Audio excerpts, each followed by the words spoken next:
حضرت ابو ہریرہ رضی اللہ تعالی عنہ روایت کرتے ہیں، نبی اکرم صلی اللہ علیہ وآلہ وسلم نے ارشاد فرمایا ہے، جو شخص کوئی ایسا علم حاصل کرتا ہے جس کی وجہ سے اللہ تعالیٰ کی رضا حاصل کی جا سکتی ہے، لیکن وہ شخص اسے کسی دنیاوی فائدے کے لیے حاصل کرتا ہے، تو وہ شخص قیامت کے دن جنت کی خوشبو کو بھی نہیں پا سکے گا۔ صحیح ابن حبان، حدیث نمبر 78۔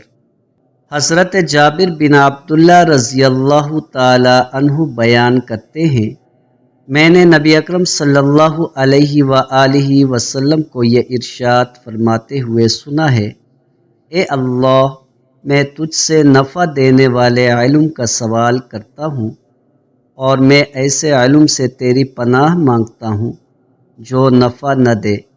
صحیح ابن حبان، حدیث نمبر 82۔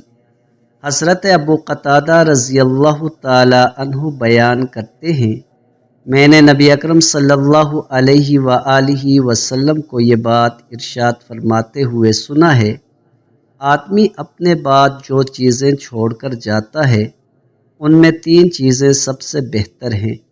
وہ نیک اولاد جو اس کے لیے دعا کرتی رہے، وہ صدقہ جاریہ جس کا اجر اس تک پہنچتا رہے، اور وہ علم جس کے ذریعے اس شخص کے مرنے کے بعد بھی نفع حاصل کیا جا سکے۔